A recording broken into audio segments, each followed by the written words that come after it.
Estou na escuta. Então, já está gravando, então, a aula de dispositivo interoclusais com a professora Andressa. Bem-vinda, professora. Pode começar a sua apresentação e sua aula.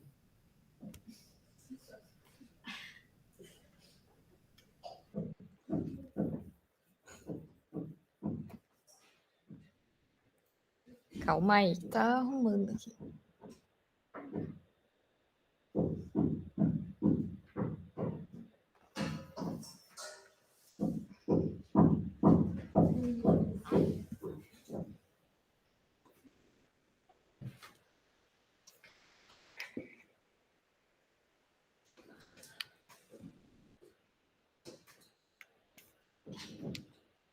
Tá. Agora foi. Dá para ouvir bem aí, Tati?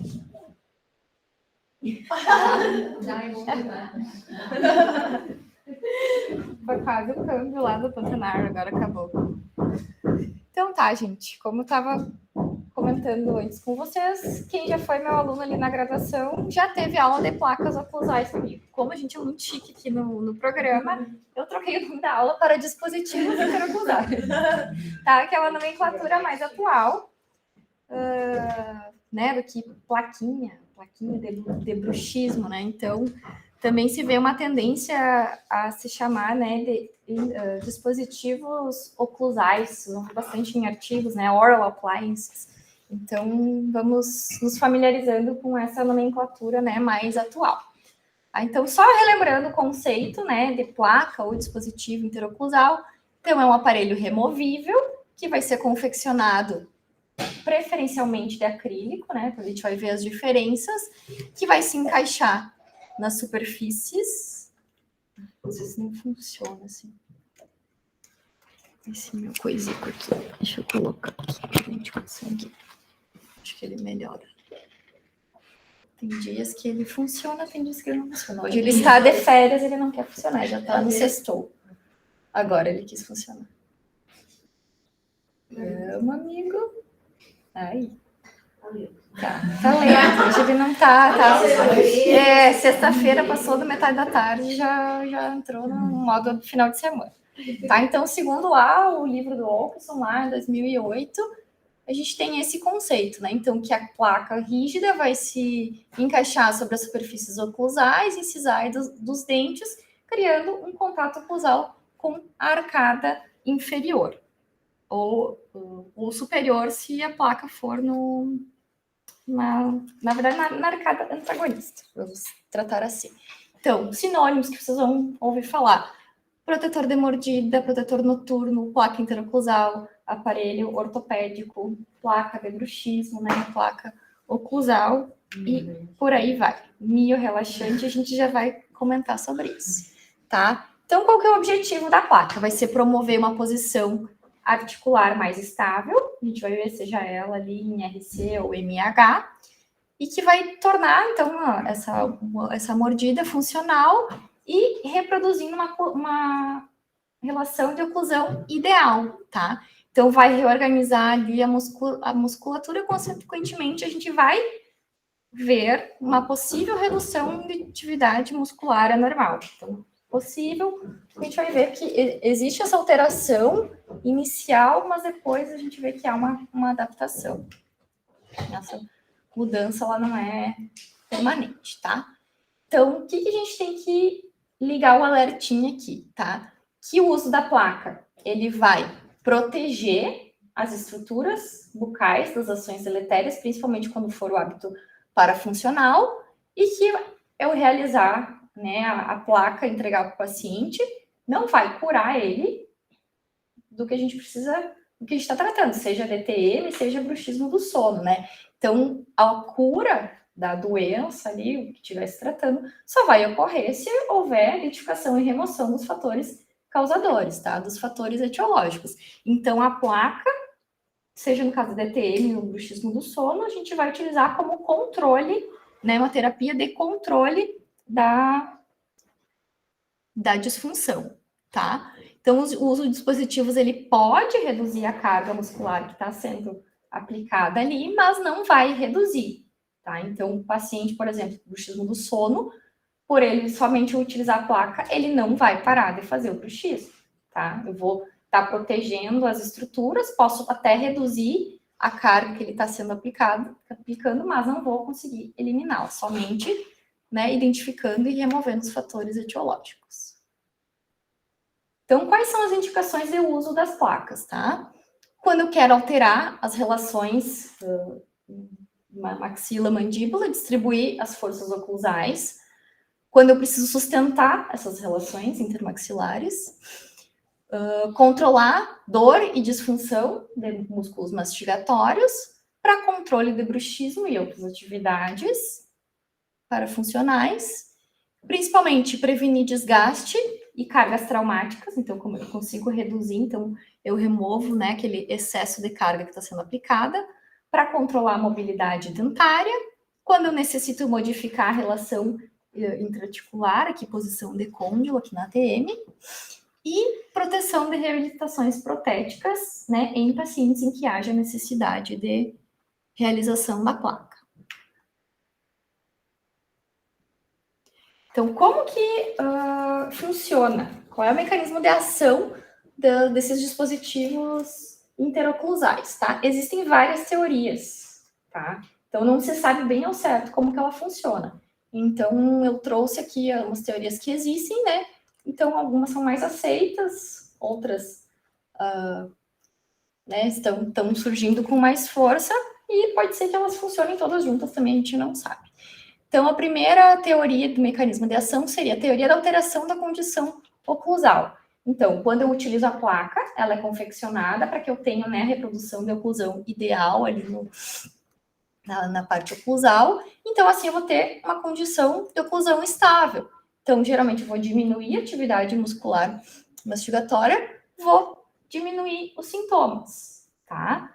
E assim, quando eu confecciono a placa, eu vou tirar interferências que o paciente possa ter e vou reproduzir, então, essa oclusão ideal. Então, isso tende a melhorar os sintomas do paciente, possíveis sintomatologias, né, de dor neuromuscular ou de origem até dentária.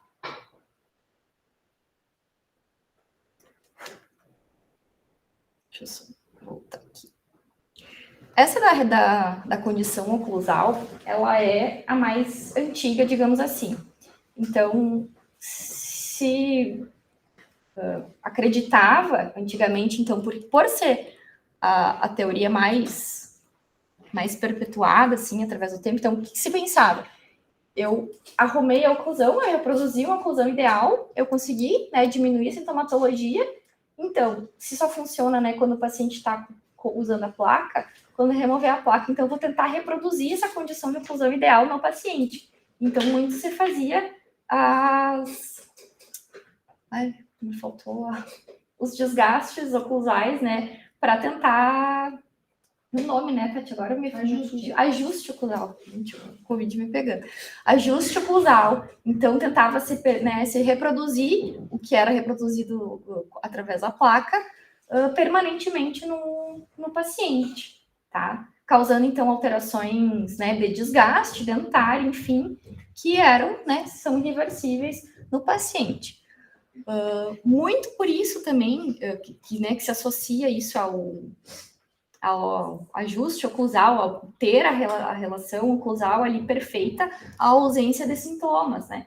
Mas a gente sabe que já viu também que, por exemplo, pacientes sem dentes apresentam bruxismo, podem apresentar DTM, então a gente está largando de mão, né, essa relação oclusal e sim uma relação ao sistema nervoso central. Então, essa é uma teoria, né, aceita, eu acho que ela tem fundamento, porque sim, ela faz parte de uma melhora, mas essa questão de reproduzir permanentemente o que ela reproduz não é mais aceita. Então, a gente não indica mais, né, ajuste oclusal do paciente permanente para tentar reproduzir essa oclusão ideal, a não ser que o paciente apresente interferências oclusais muito significativas, né? Aí, cada caso deve ser estudado, mas não é uma condição a ser aplicada, né, como protocolo.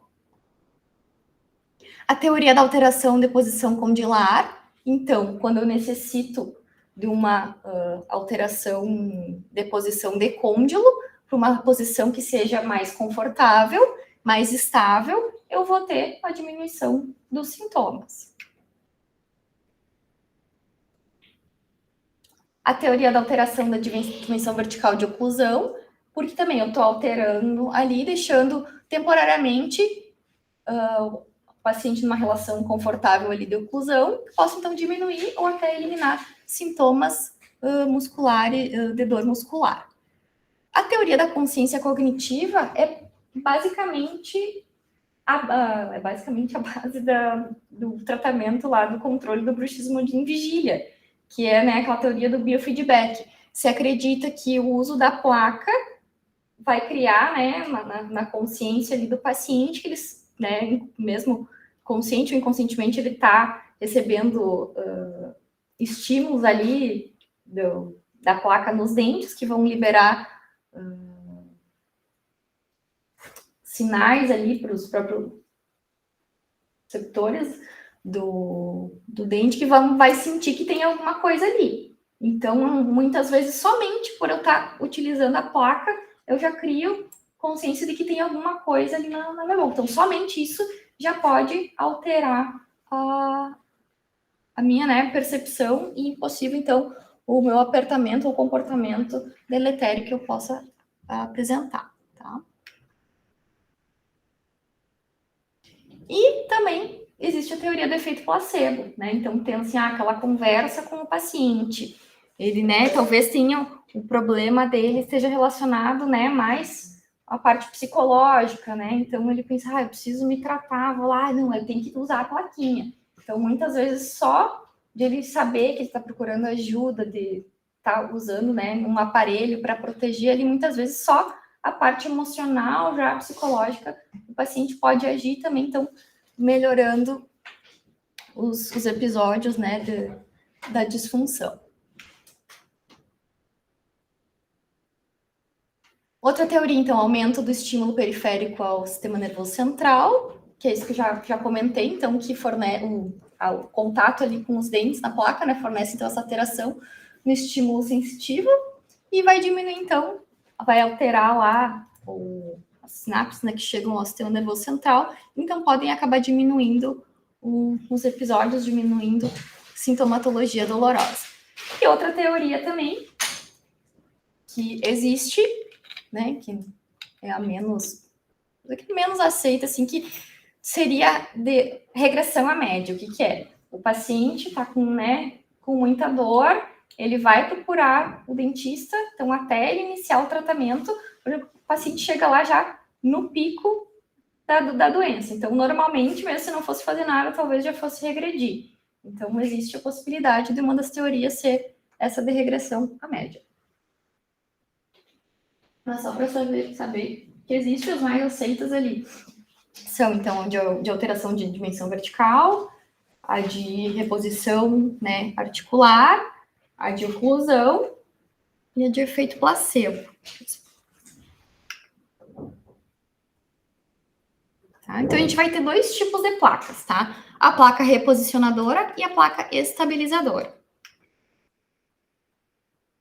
Que a gente vai entrar fundo depois. Primeiro, eu quero mostrar para vocês materiais de fabricação, tipo de arcada e o tipo de cobertura.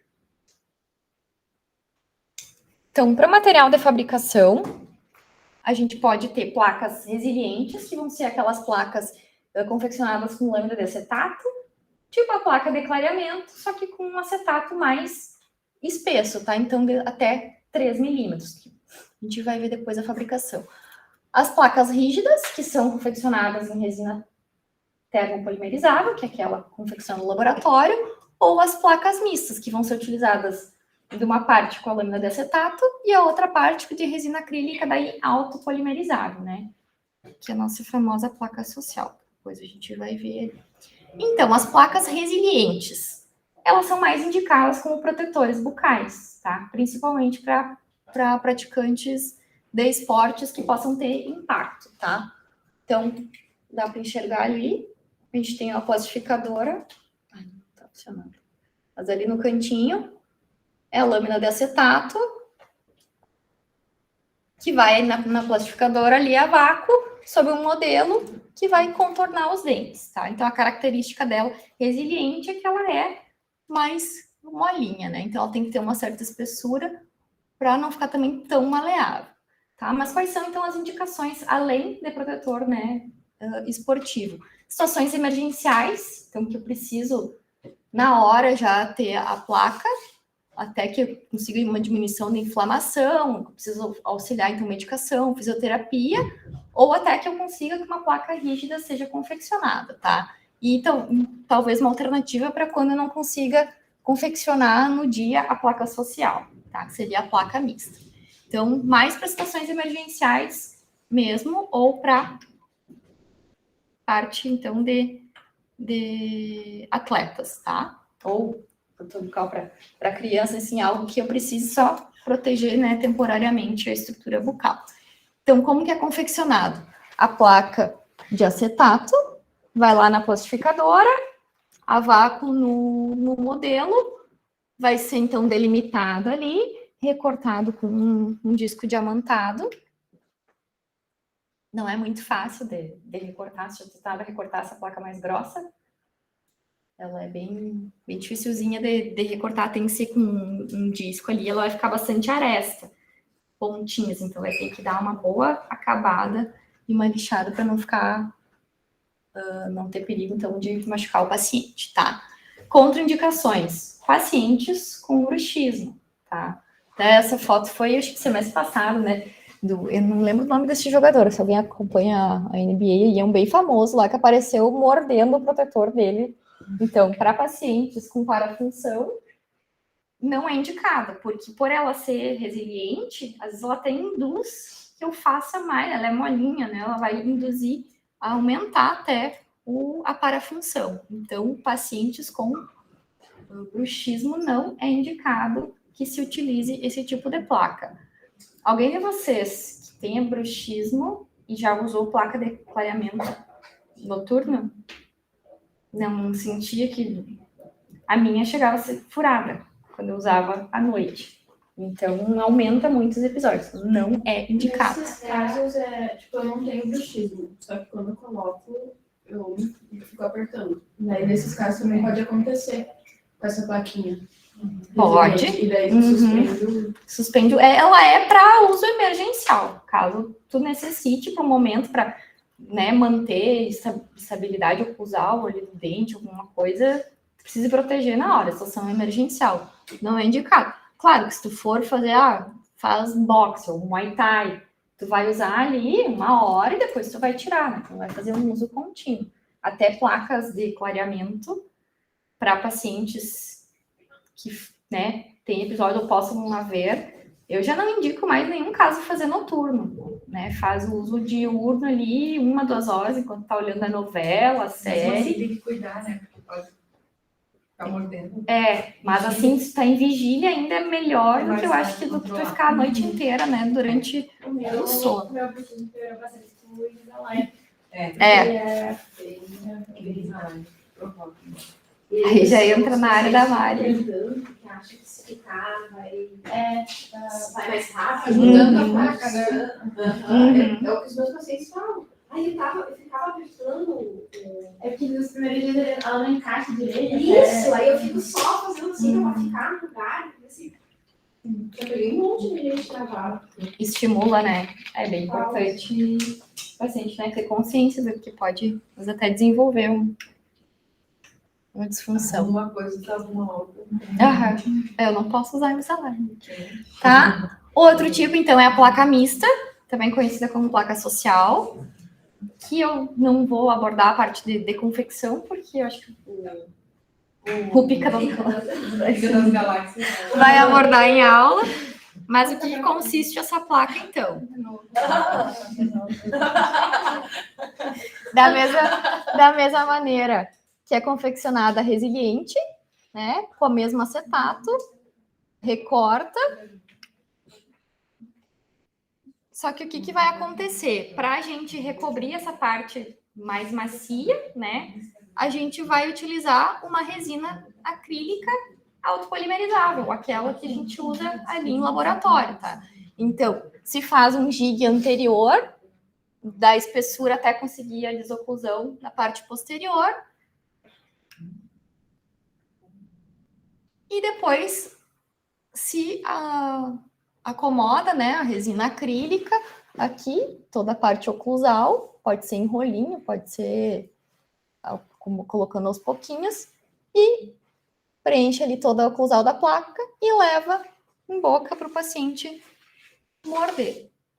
Então, essa placa, como nós temos uma lista aqui já de 100 e poucos pacientes, para começar a chamar a partir da semana que vem, essa placa social, ela vai ser muito útil no paciente, por exemplo, que desenvolveu um bruxismo e não está...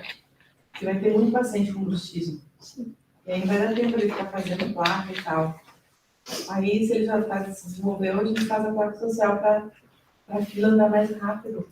A gente poder dar conta do nosso... Então, essa placa, além dela a gente conseguir confeccionar aqui, né, que a gente precisa só da plastificador e uma resina autopolimerizável, né, em uma sessão ali. Claro, depois vai ter os excessos, vai ter que recortar, fazer todo o processo de ajuste oclusal, um polimento, né, mas ela serve, funciona muito bem, né, e é uma situação de custo-benefício, né, porque muitas vezes o paciente ele não tem condições de mandar fazer a placa rígida no laboratório, né? Por enquanto, ainda a gente não tem como fazer aqui, né? Uma época até as funcionárias faziam, né? Mas é uma demanda muito grande, precisaria ter um técnico do laboratório. A gente tem uma menina que é técnica em prótese, só que ela tá de licença maternidade, né? Então a gente ainda tá desfalcado. Eu acho que nesse essa placa é mais sentido. confortável.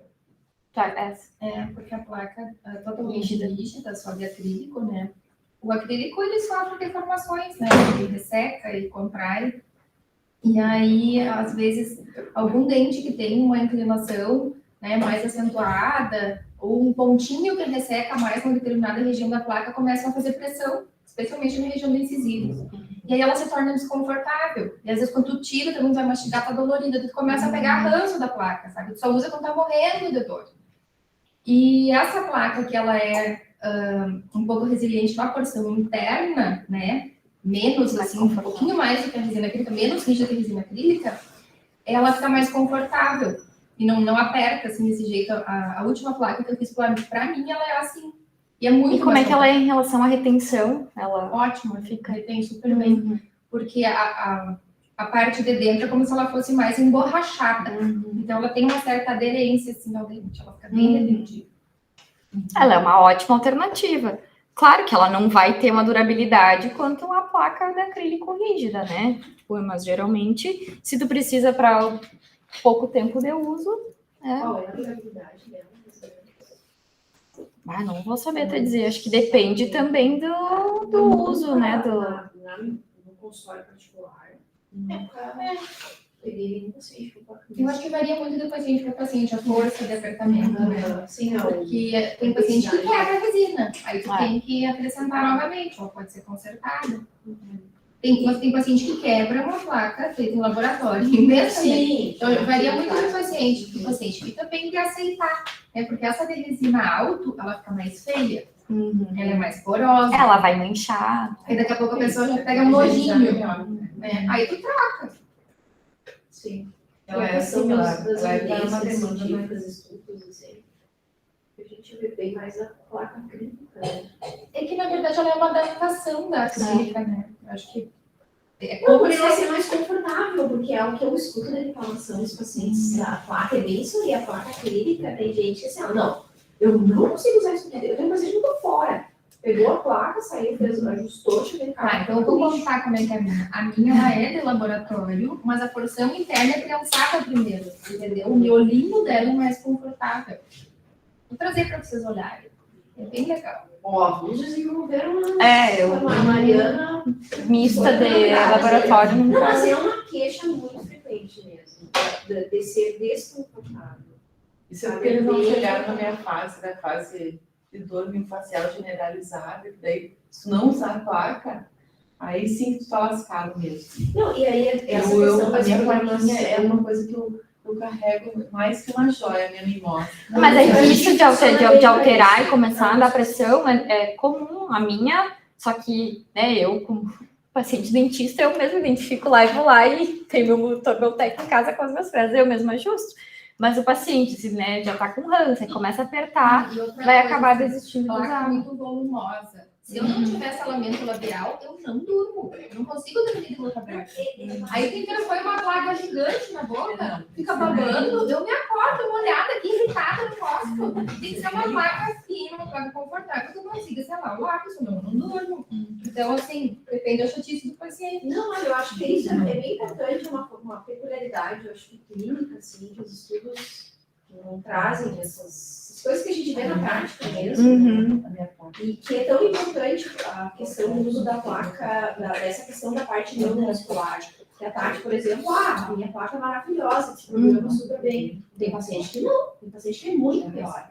Só que ele precisa da placa para proteger as estruturas, principalmente a dele. E isso precisa ser explicado. Então, essa questão do conforto, tudo isso, assim, é uma das coisas que eu... E aí, né, é difícil com dentista... Claro, eu pego paciente de todos os dentistas, né?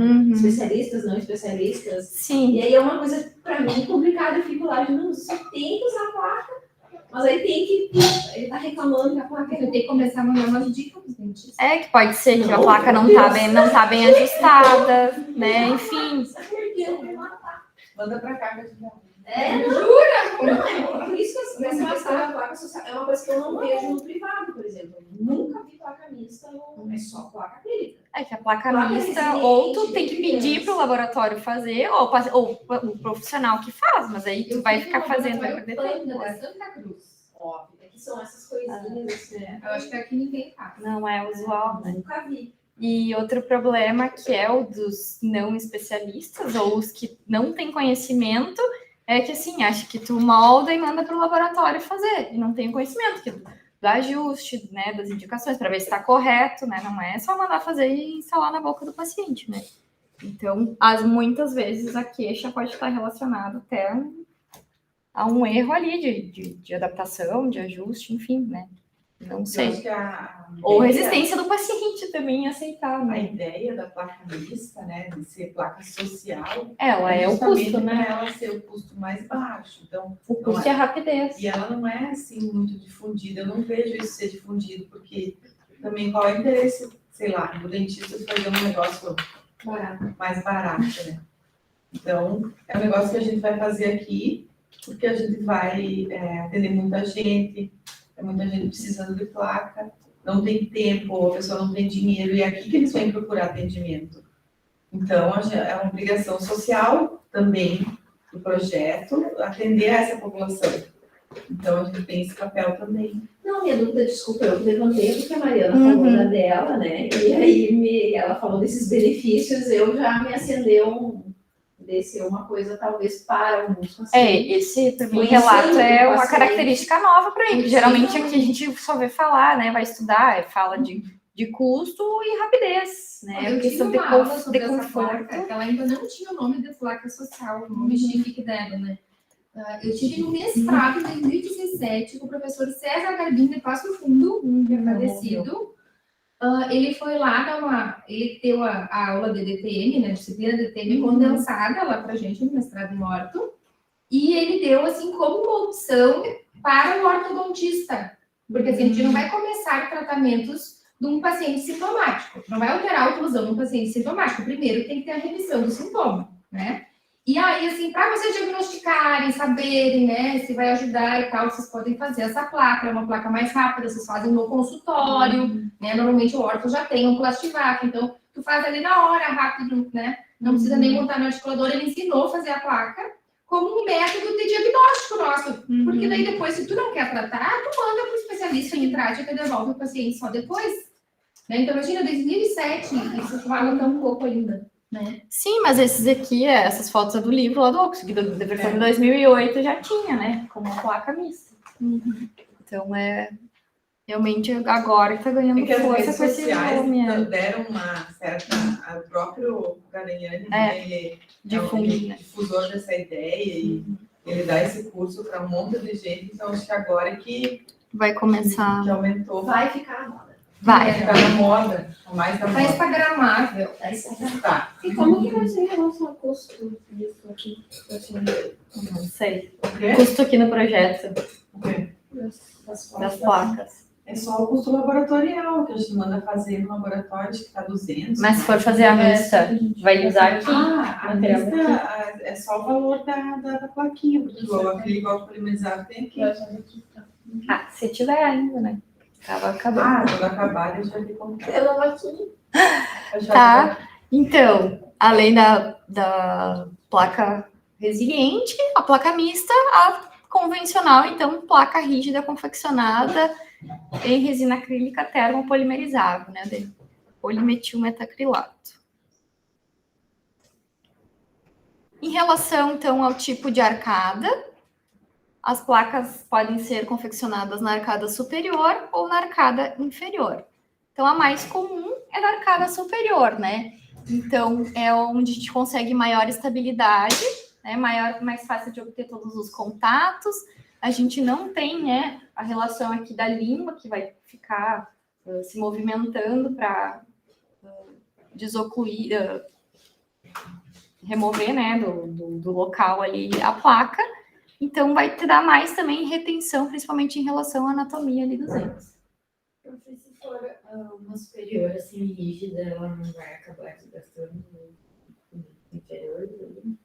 Não, porque em relação, né, à dureza, o acrílico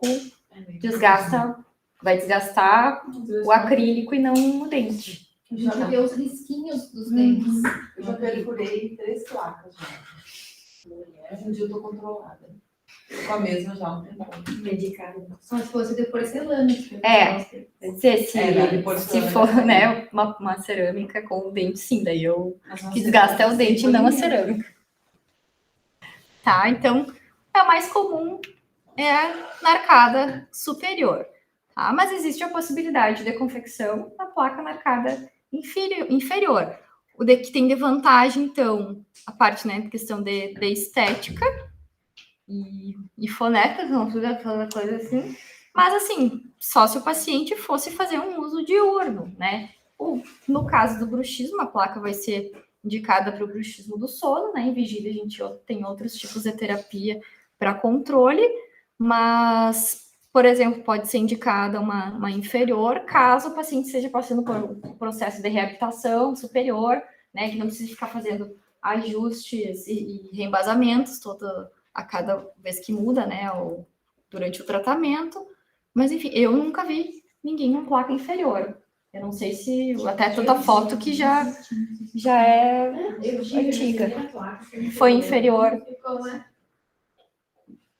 Na verdade, eu não sei, eu acho que foi uma inabilidade da dentista na época de que ela fez a superior, não conseguiu ajustar, e aí fez a inferior. Aí eu achei por muito tempo que eu não podia usar a placa superior por algum problema meu, né? Uhum. E aí depois todas as outras que eu tive foram E em relação à retenção, era ok, ela deslocava, não lembro.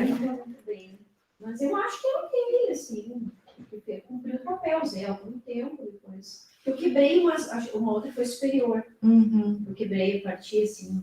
Pode até pensar casos de alguém, o paciente que tenha muita náusea, né, de palato, assim. Então, mas a gente vê, dependendo, pode ser indicado. Eu nunca vi uma ao vivo, só ouvi falar. E eu fico pensando na maloclusão do paciente. Uma vez eu fiz uma inferior por causa da maloclusão, realmente. Imagina se uma pessoa, uma classe 2, com uma maxila assim para fora da boca. Pois é. Se botar uma placa ali, que só vai vai atrapalhar a pessoa do conforto. Daí, se colocar uma inferior, ela vai ficar ali dentro, não vai atrapalhar em nada, vai ajudar o modo que a pessoa fecha a boca para dormir. Eu achei que pensar nessas coisas. Claro, ela tem que estar com a retenção bem adequada, porque senão pode passiva também de deglutir, né? Se ela ficasse com mobilidade ali. Às vezes, quando o paciente também é parcialmente desdentado, é melhor fazer inferior. Então, cada caso é um caso, né? Às vezes ele usa prótese parcial removível na arcada superior, e aí tu quer botar uma placa, daí tem os grampos, não encaixa. Aí tu acaba optando em fazer inferior mesmo. Já fez inferior? Já. Fazer Dá pra fotos, fazer uma então, pra gente oclusão. colocar. Porque se fosse fazer a superior, devolver guia ali era impossível. Uhum. O tamanho era classe 2 do paciente. Uhum. Aí eu fiz a inferior, aí deu certo. Ficou bom. Ficou bem bom. Então- Eu consegui proteger. Há relatos que existem placas inferiores. Ah, lá. Tá, então elas podem se diferir também a quanto tipo de cobertura, sendo parcial ou total. A parcial, então, ela pode recobrir só parte dos dentes posteriores ou parte dos dentes anteriores. Tá? Qual que é o principal problema do uso dessas placas? Tá? Elas não podem ser utilizadas por muito tempo, porque senão elas vão começar a alterar a oclusão do paciente. Aí a prof. Mariana é a mais habilitada para falar sobre movimentações dentárias e extrusões, porque se utilizada, então, a longo prazo, ela vai alterar a oclusão do paciente, tá? Fora que tem o risco de deglutição, né? Porque é uma placa bem pequenininha, então o paciente pode acabar... Esse é o GIC. Ele pode acabar, então, deglutindo, além dessas alterações oclusais que podem ocorrer. Eu acho um perigo. Tá? Mas assim, ó, quando que é indicado? Por exemplo, se tiver um paciente né, tá com uma dor aguda, um travamento ali, limitação de abertura, tu não consegue moldar o paciente, né, para iniciar ali um tratamento, pode fazer uma parcial. Sem redução, por exemplo, o paciente não consegue abrir a boca e precisa que ele anteriorize a mandíbula. O giguezinho ele consegue fazer, né? Só no anterior ele faz a mandíbula para frente, assim, até capturar o disco e voltar. Daí depois faz a placa convencional. Mas lembrando que por um curto período de tempo, né? Nesses casos restritos, então, da indicação. Tá? Então, voltamos lá aos dois tipos de placa. Placa reposicionadora e a placa estabilizadora. A placa reposicionadora vai ser indicada quando tiver deslocamento de disco articular, com a sintomatologia dolorosa ou algum possível travamento. Então, quando eu precise reposicionar aqui o côndilo, né, modificar aqui a relação da ATM, ou quando o dispositivo interoclusal ou estabilizador não tiver cumprido o seu papel, não foi capaz de diminuir os sintomas. Tá? A placa reposicionadora ela também pode ser chamada de posicionamento anterior, porque ela vai projetar a mandíbula para uma posição mais anterior, tá? Então é confeccionada então uma guia, uma rampinha que vai conduzir então a mandíbula do paciente a se fechar numa posição então mais anterior que a MIH do paciente. Tá? Então, o objetivo desse tipo de placa, promover mais conforto, melhorar essa relação quando tiver necessidade no côndilo, disco e fossa, e eliminar sintomas articulares durante a abertura e fechamento da boca. Aqui tem algumas indicações mais específicas, então, distúrbio de interferências do disco com retrodicite resistente à terapia convencional, mau posicionamento e deslocamento do disco com redução. Ou quando o paciente tem travamentos intermitentes ou crônicos, também pode ser utilizado esse tipo de placa reposicionadora. Tá?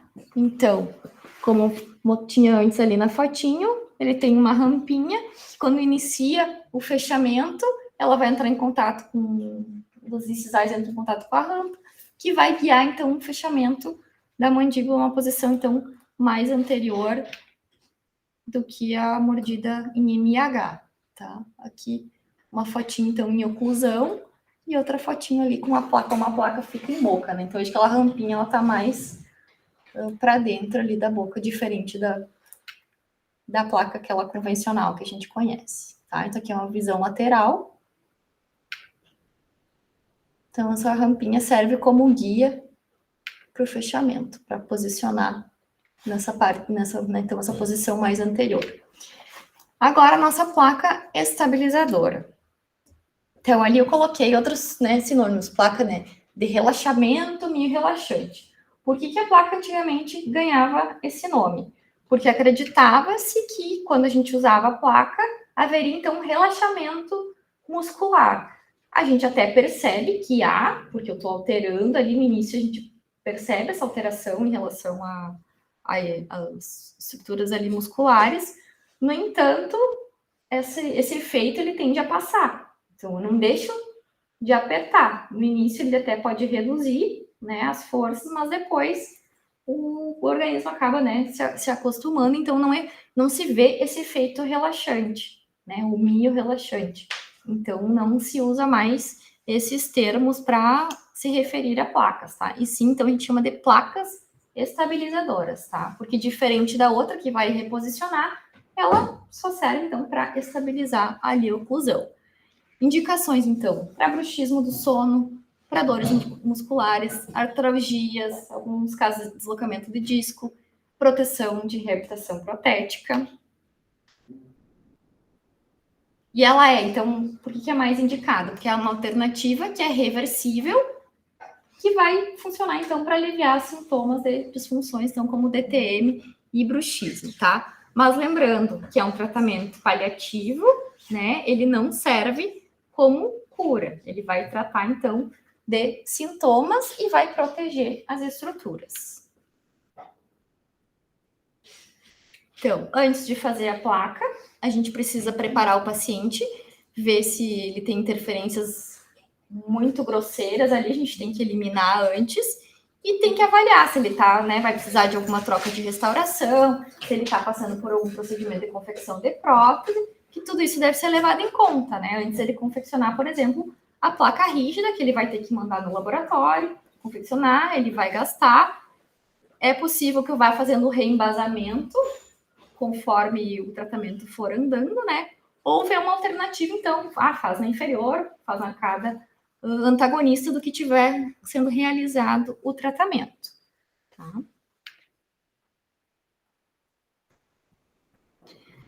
E aí, a gente confecciona a placa estabilizadora em relação cêntrica ou em MIH? Então, muito tempo também se acreditava, junto lá com aquela questão de oclusão, que para ficar perfeita a oclusão, né, a melhor posição seria em relação cêntrica, tá? No entanto, atualmente, se o paciente não tem nenhuma, tipo, a oclusão dele não tem nenhuma grande alteração, assim, é um paciente, né, totalmente dentado, tem poucas perdas, tem uma oclusão estável, a gente pode confeccionar em MIH, tá?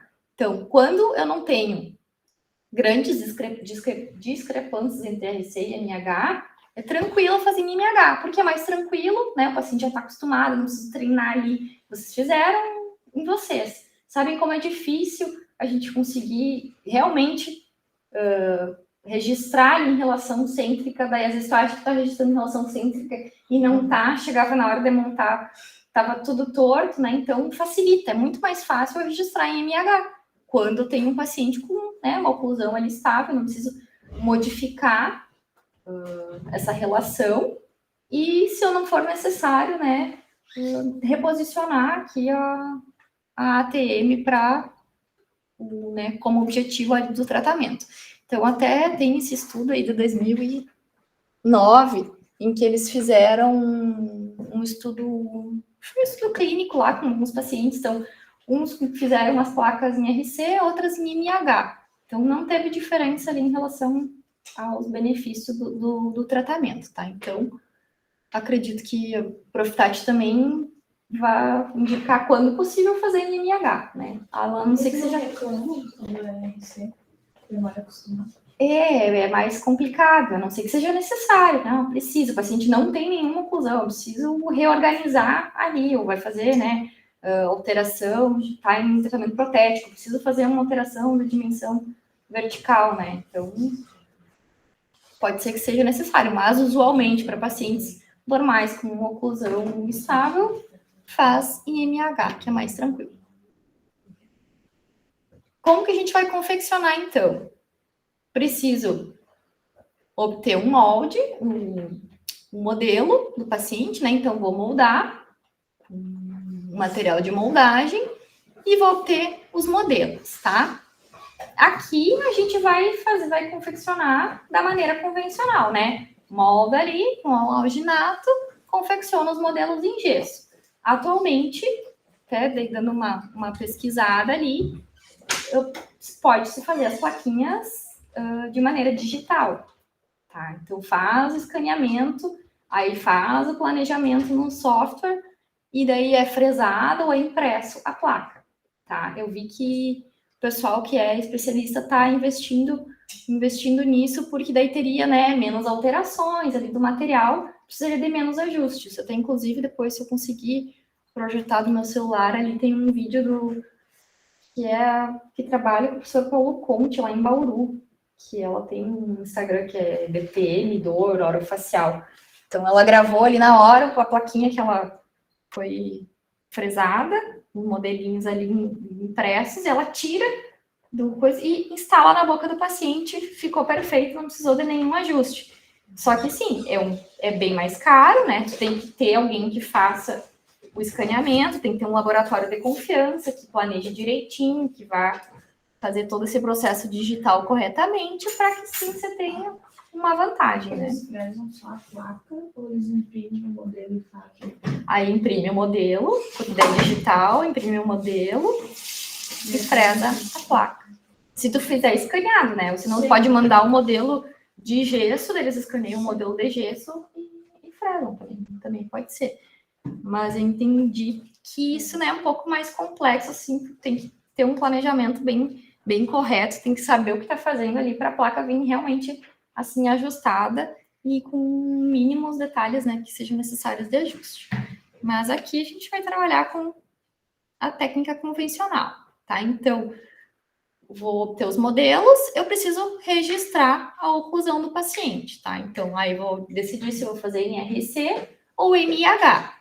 Aqui, ele está registrando, então ele usou um jig anterior, já para conseguir a espessura posterior que vai ficar a placa, onde ele atingiu a desoclusão, aquilo que a gente fazia aqui no articulador, né? Então, a gente criava o espaço ali no articulador, depois levantava o pino, observava, no momento que tivesse uma espessura suficiente para a placa, que não tivesse nenhuma interferência oclusal. Aqui ele já faz antes no paciente, usa o jig e uma silicona pesada para fazer o registro da oclusão. Essas fotos são do livro do professor Paulo Conte. E daí ele já monta no articulador, já considerando, então, aquela espessura ali onde vai ficar a placa, tá? A gente fazia diferente, eu ajustava, montava com o registro na plaquinha de cera, que também pode ser. Qual que é o problema da cera? Se eu demorar muito tempo ali para montar no articulador, ela pode sofrer alteração, né? Ela deforma, ela é ali maleável, pouco resistente. Então, se eu fizer com uma silicona, eu vou ter uma maior precisão, então, nesse registro oclusal. Montado no articulador, então vai ser encaminhado lá para o laboratório, vai ser realizado o enceramento da placa, que foi que eles treinaram lá na oclusão. E da cera vai ser realizado, então, o procedimento de inclusão em búfala, enfim, vocês viram materiais dentários, como é que funciona, a cera perdida lá, coloca o acrílico, prensa, a termopolimerizável vai ser finalizada a polimerização, então, sob calor, tá? Tem menos monômeros residuais, toda aquela função. E depois, então, finalizando, vai ter aqui a placa acrilizada, tá? Então, do laboratório já, eles vão fazer os ajustes iniciais, vão tirar rebarbas, né? Vão fazer já um polimento, toda essa etapa feita lá no laboratório, então vai chegar assim a placa pra gente. E aí, a gente parte, então, para os ajustes clínicos. Tá? Então, primeira coisa que a gente vai fazer, verificar as oclusais, se elas não estão dentadas, assim, com marcas, né? De preferência, ela tem que ser já lisa, com a menor marcação possível. Lembra que a gente fazia lá? Marcava, tirava a cera, deixava só o pontinho da cúspide na oclusão. Vou testar em boca. Vou pedir para o paciente relatar se ele tiver pressão em algum dente e vou realizando os desgastes internos até que eu consiga assentar totalmente a placa, tá? Quando ele fechar, ela não pode fazer o movimento de báscula, tá? Então, essa parte é bem importante, bem minuciosa. O que pode auxiliar também vocês, se tiver à disposição uma silicona leve, eu posso colocar na porção interna e leve em boca, que eu vou ver. Onde tiver menos material ou não tiver material, é a porção onde está mais apertada que eu preciso fazer os ajustes, tá?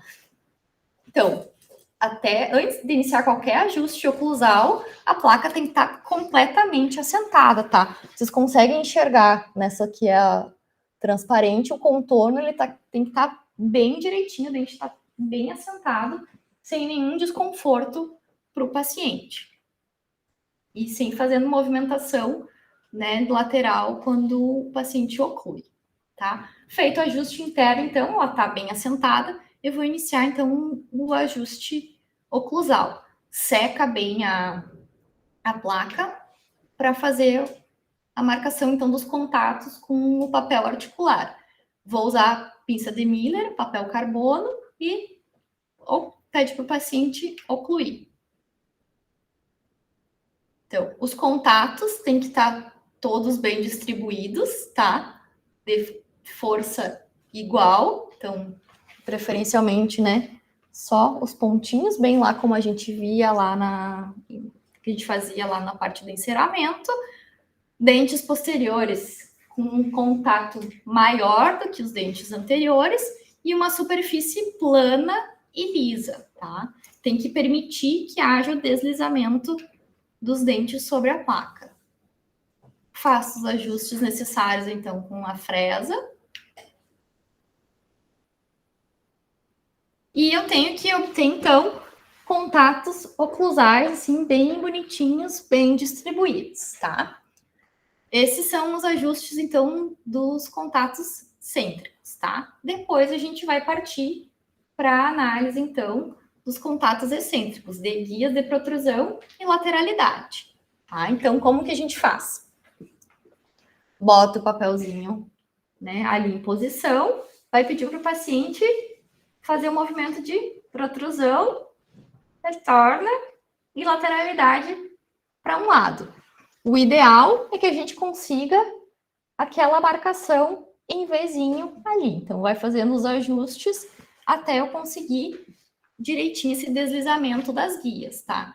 Então, por isso que eu tenho que ter essa superfície lisa e plana para que os dentes consigam se mover durante as guias excêntricas, tá? Posso usar diferentes cores para marcar o que é contato cêntrico e o que é o contato excêntrico, porque durante o contato excêntrico pode ter alguma interferência, tá? Como, por exemplo, a gente consegue ver nesse slide aqui, ó.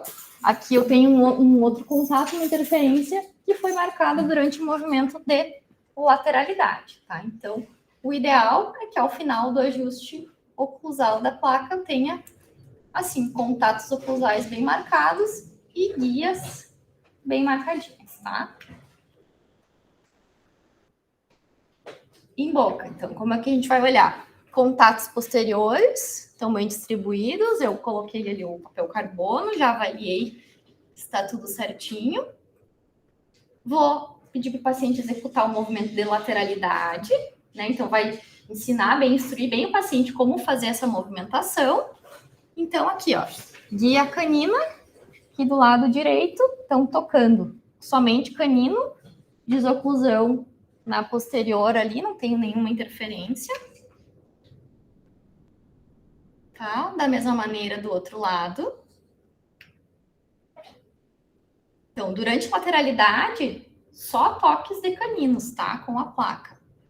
Durante a protrusão, posso ter contatos, né? Então, mais fortes de canino, mas posso ter contatos também ali nos dentes anteriores, inferiores e desoclusão nos dentes posteriores. Se o paciente não tem guia canina, tem que fazer os testes antes para ver onde que ele faz o movimento e tem que repetir na placa? Ou... Mas vai estar reproduzido na placa já, justamente para te conseguir fazer ali na hora do enceramento. Fazer se ele não consegue movimentar... Não, se ele não tem guia canina normal, sei lá, Daí eu tenho que reproduzir na placa ou eu tenho que reproduzir o movimento que ele faz? Um pouco natural. Um movimento natural. Tu vai ajustar ali para que ele faça a desoclusão por guia canino. Lembra que vocês faziam na placa? O que ele deveria fazer, Ele deveria fazer. Lembra que vocês analisaram a oclusão nos articuladores? A maioria acho que não fazia, Gui. Mas quando tu faz a placa, tu vai fazer a rampinha justamente ali para desocluir pelo canino. Tá? É isso que a prof. Mariana falou. A placa vai reproduzir aquilo que o paciente deveria fazer. Tu não precisa fazer nada antes ali. O movimento, ele vai fazer o movimento normal e a placa que vai estar em posição ali para fazer o movimento de lateralidade e a desoclusão do canino. Daí tu vai, se não tiver bem certinho ali, tu vai ajustando na placa, vai desgastando para conseguir reproduzir esse movimento. Se o paciente não tem canino inferior. É o meu caso que eu pensei. A gente faz pelo pré, eu acho. Não faz. Pode fazer função em grupo. Porque tu não quer uma interferência em balanceio, né? Que é lesiva a musculatura. Isso é na plaquinha estabilizadora também, que vai criar essa... Na placa estabilizadora. A placa de reposicionamento é aquela que tem aquele outro tipo de rampa, que ela vai ter que guiar para fechar. Vai posicionar, tu não vai conseguir fazer guia porque ela tá, né, te levando para uma posição, tá? Então, fiz todos os ajustes, conferi todas as guias, não tem nenhuma interferência. Eu vou finalizar, então, polimento, vou dar uma olhada se não tem nada machucando o paciente, né? Peço para o paciente colocar a língua ali. Vou instruir quanto à higiene, né?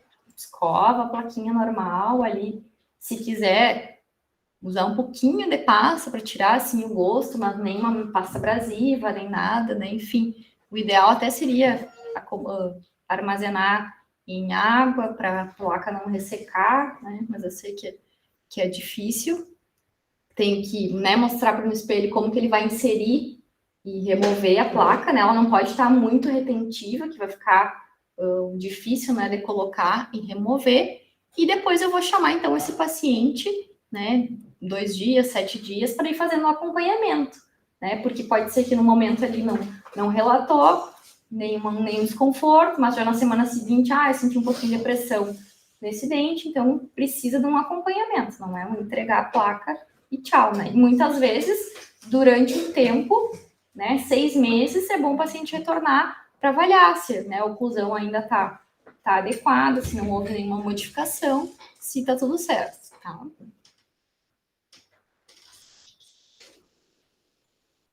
Então, revisando a entrega da placa, tá? A placa tem que estar perfeitamente encaixada, não pode, né, ter não pode causar nenhuma pressão desconfortável que vá movimentar os dentes do paciente, né? Tem que estar estável quando oclui. Todas as cúspides e os bordos incisais dos dentes devem fazer contato com essas superfícies planas, com força igual, ou posteriores podem ser um pouco mais fortes que dentes anteriores. Durante o movimento protrusivo, os caninos inferiores, que devem, né, guiar, pode contatar também incisivos inferiores, mas a maior força tem que estar nos dentes caninos, que são mais robustos para receber esse tipo de movimento, tá? Qualquer movimento lateral, ideal que canino, exiba, então, o contato, faça a desoclusão por canino, ou, no caso, né, não ter o canino, aí ver qual é a melhor, como vai ficar mais estável, se em pré ou se faz função parcial ou total. Mas desde que eu consiga, né, reproduzir uma oclusão adequada, tá?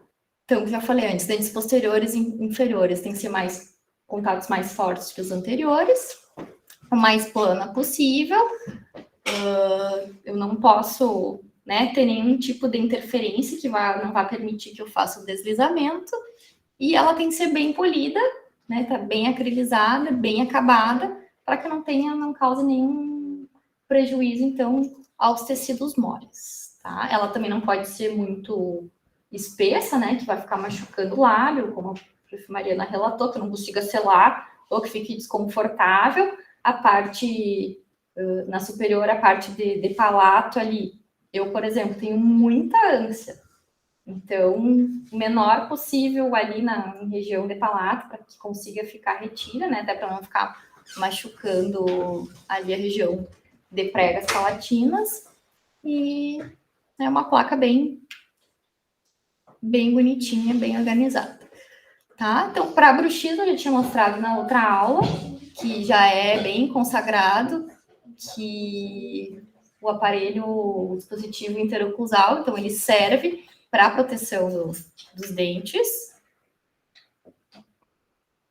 E aqui o mais indicado, então, para bruxismo, seria a placa total rígida superior, tá? Porque ela evita o desgaste, ela não causa sobrecarga na TM, não causa alteração oclusal e não tem o perigo de deglutir, tá? As outras placas também podem ser indicadas, no entanto, elas podem ter algum prejuízo, né? Então, as parciais podem causar alguma alteração oclusal, tem o risco de deglutição.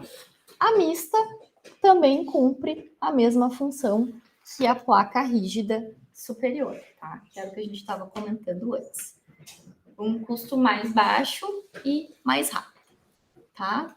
Então, só lembrando que as placas, elas fazem parte de um tratamento, né? Multidisciplinar, não é o único tratamento, não é só fazer a placa, entregar e mandar o paciente embora. A terapia, né, da utilização da placa, ela vai atuar enquanto estiver usando a placa. Se não estiver usando a placa, o paciente vai retornar à condição original dele, tá? E as placas também vão, como eu não altero, né, nenhuma condição ali do paciente, ela é um tratamento reversível, ele é paliativo, ele vai ajudar no controle dos sintomas, né, na proteção ali das estruturas, não vai curar os pacientes das disfunções. As referências principalmente do livro do Paulo Conte e lá do livro do Wilkeson. Antigamente tinha esse livro, a última versão, 2013, na biblioteca virtual, mas a última vez que eu procurei já não estava mais disponível, então não sei se vocês têm acesso a esse livro, mas essa versão nova era bem boa. Gente? Então... O do Wilkeson, só que a versão de 2013 tinha na biblioteca virtual, agora sumiu. Eu acho que a senhora não lembra quando a gente estava fazendo a disciplina de oclusão. Eu acho que eu tenho um PDF, mas eu acho que não é do antigo. Não é 2008. Eu acho que é do 2008. Eu acho que é um azulzinho. É o de 2008. Uhum. Mas basicamente não muda muito, tá? Mas eu não vou. Então, aquilo que o pessoal faz assim na tua área. Eu uso quando eu tô com dor. Tipo, a sua dor é errado. Porque se tu tá sem, é porque tava resolvendo. Se tu para de usar. Ou não tem nada. Se tu parar de usar e tu não tiver dor, ok, tu já cumpriu a função. Mas aí volta a dor. Vai, se tu seguir fazendo o que é, tem que ver qual é a origem do problema, né? Por exemplo, se meu problema é emocional, né?